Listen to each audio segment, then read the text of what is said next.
dok, bukannya stabil kok malah naik, kenapa ini dok? Wah, saya ngeliat tampangnya udah serem banget itu kan. Yaudah deh pak, saya coba lagi, dosis saya naikkan pak. Timun dinaikkan, bawang putih dinaikkan, pisang raja dinaikkan, kurma dinaikkan. Orang bilang belenger nih orang gitu ya. Kontrol lagi pak minggu depan. Apa yang terjadi pak?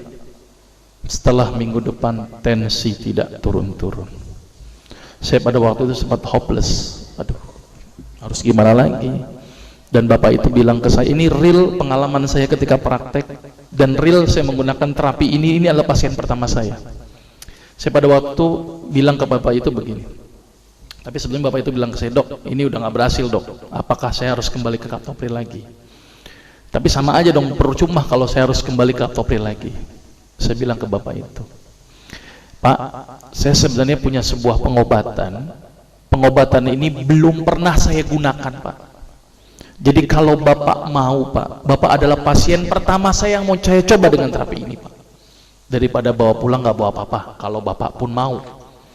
Dia mikir, ya udah dok, daripada saya pulang nggak bawa apa-apa, boleh deh saya coba. Ini luar biasa ini ya.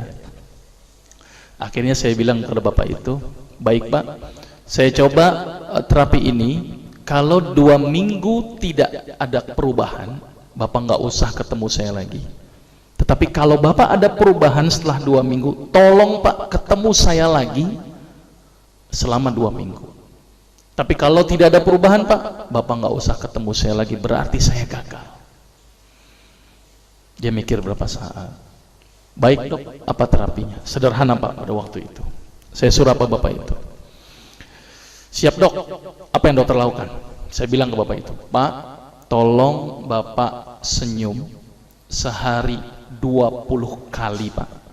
Dan setiap kali senyum selama 20 detik.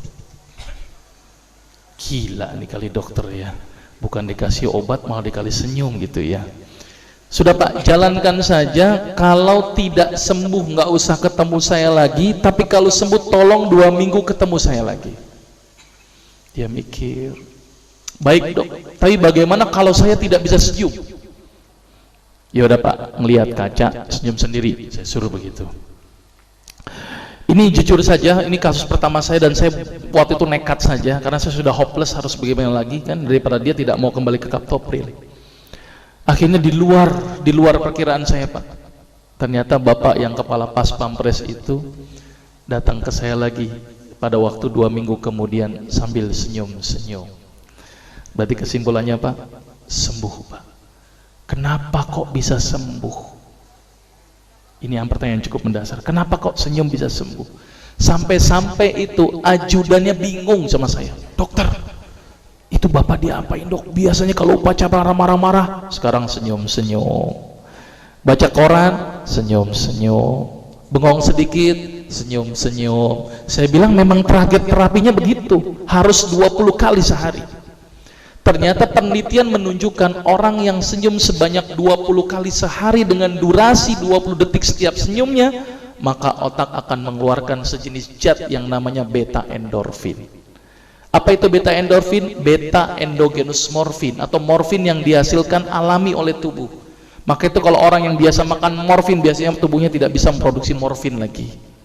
Jadi kalau orang yang banyak senyum pak, ternyata morfinnya semakin banyak. Dan ternyata fungsi beta endorfin itu adalah melebarkan pembuluh darah. Maka itu orang yang rajin senyum, itu adalah pembuluh darahnya lebar dan tercegah dari penyakit hipertensi. Tapi penelitian menunjukkan harus berapa kali tadi? 20 kali sehari, 19 kali aja nggak ngefek pak. Gitu ya. Dan tidak boleh dirapel. 20 kali 20 detik berarti berapa? 400 detik sekaligus saja, nggak ngefek pak. Yang ada kering itu gigi gitu ya. Jadi senyum yang berefek itu harus intermiten. Sekarang senyum, nanti senyum, nanti senyum. Ada lagi tuh pasien yang nyeletuk, dok, tetangga saya tuh sering senyum stroke juga. Saya bilang pak, kalau ada orang yang rajin senyum tapi juga kena darah tinggi juga, berarti senyumnya nggak ikhlas. Ngelihat orang melarat, senyum-senyum. Orang susah senyum-senyum. Nah ini senyum yang nggak bermanfaat, Pak.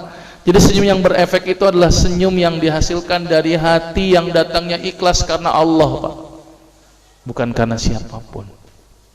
Ya, jadi mulai sekarang harus berapa kali tadi?